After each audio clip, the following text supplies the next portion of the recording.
Allez, ça c'était cadeau mon gars. Cadeau pour toi. Cadeau de bienvenue. Bonjour, j'espère que vous allez bien. Aujourd'hui, vous l'avez vu dans la miniature, on va parler filtre à particules, chose que cette Xara n'a pas. Alors, elle s'en porte plutôt pas mal parce qu'elle a 397 000 km. Elle fonctionne très bien. Elle n'a pas de filtre à particules qui s'encrasse. Mais, évidemment, si tu n'as pas de filtre à particules, parce qu'ils n'ont pas mis un filtre à particules pour te faire plaisir ou pour te faire chier, c'est pour éviter justement de respirer les particules fines qu'il y a dans l'échappement de la voiture et de ne pas choper un putain de cancer des poumons ou du côlon. En tout cas, je vais essayer de vous expliquer dans cette vidéo pourquoi, qui a eu l'idée et pourquoi de mettre un filtre à particules dans une voiture diesel. Créé en 1985 par Mercedes-Benz pour réduire les émissions de ses moteurs diesel, il l'abandonne rapidement en 87 à cause de l'échec commercial du produit.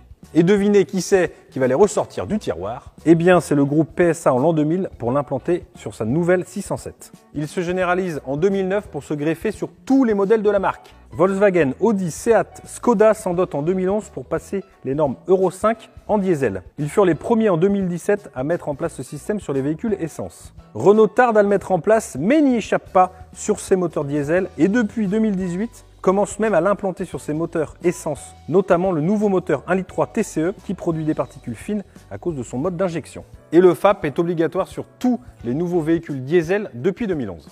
Maintenant qu'on sait pourquoi le FAP existe, on va essayer de comprendre comment il fonctionne et vous allez voir, c'est pas si compliqué que ça. Enfin, je déconne, c'est quand même assez compliqué. Le FAP est constitué d'un nid d'abeille en céramique. Les formes géométriques combinées à un maillage très fin permet de forcer le passage des gaz pour collecter les particules fines qui polluent. Lors du passage dans le FAP, les particules fines se déposent dans le nid d'abeille. On va se le refaire avec un schéma, vous allez voir, c'est très simple. Alors comme vous le voyez sur cette petite vidéo, vous remarquerez que 1 sur 2 des alvéoles est fermée, ce qui oblige la fumée d'échappement à passer dans ces petites filtrations et du coup bloque les particules fines, comme vous pouvez le constater, et du coup toutes les particules fines au fur et à mesure sont bloquées ici et du coup on ne les respire pas et on ne chope pas de cancer. Et vous allez me dire, Baptiste, c'est bien beau de bloquer les particules fines, mais à un moment donné, il va falloir qu'elles s'en aillent. Eh bien vous avez raison, c'est pour ça qu'il existe la régénération. Régénération ou nettoyage, c'est à peu près pareil. La régénération se fait en fonction de l'utilisation de votre véhicule et c'est de là qu'il peut y arriver des problèmes. En gros, il existe 2 FAP et 2 sortes de régénération. Le premier fonctionne par augmentation de la température des gaz pour brûler directement les particules fines. La température des gaz monte alors jusqu'à 650 degrés. C'est fou, hein? Ah, c'est incroyable. Ah ouais, c'est un truc de fou. La deuxième, par additivation, conçue et utilisée par PSA. L'éolys ou sérine mélangée au carburant permet une réaction chimique qui permet d'accélérer le processus de régénération. Ça permet aussi d'abaisser la température des gaz à 450 degrés. Alors normalement, les régénérations se font toutes seules tous les 600-800 km et le plus souvent quand il est à bonne température, quand il roule depuis un petit moment, donc forcément le plus souvent sur autoroute. Mais le problème, c'est que beaucoup de gens ont acheté un diesel FAPé, très souvent sans le savoir, pour faire des petits trajets.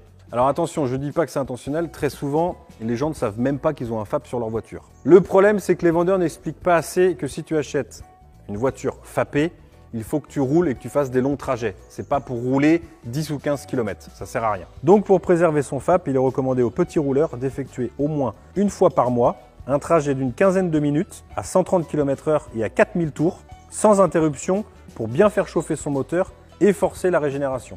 Grâce à ça, ça vous évitera peut-être une régénération forcée dans un garage ou carrément de faire changer votre FAP, car un FAP, ça coûte la peau des bras, je vous le dis. Bon, malgré tous ces points négatifs, le FAP ne nécessite aucun entretien régulier s'il est bien utilisé. Sauf sur les véhicules de chez PSA où le plein de sérine est nécessaire environ tous les 80 000 km. Mais évidemment, un FAP, comme tous les organes d'une voiture, nécessite un changement à un certain kilométrage, même s'il est très bien utilisé. Et sur certaines voitures, le prix d'un FAP est exorbitant. Et sur une Alfa Romeo 159 1,9 litre JTDM, par exemple, ça peut coûter jusqu'à 2100 €. Sur un Opel Zafira 1,9 litre CDTI, 2500 €.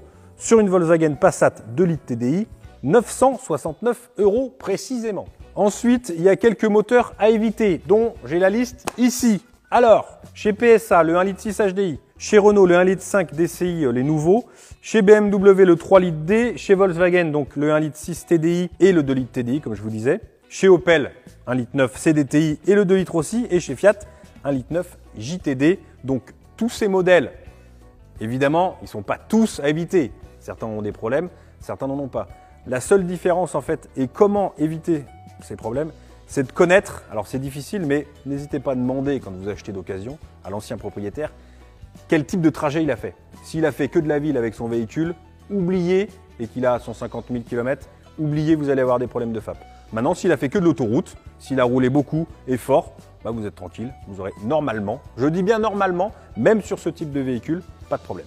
Bon, pour finir cette vidéo, le FAP n'est pas un problème si vous utilisez correctement votre véhicule. Oubliez les véhicules FAPés si c'est pour faire des petits trajets et tout le monde sera content.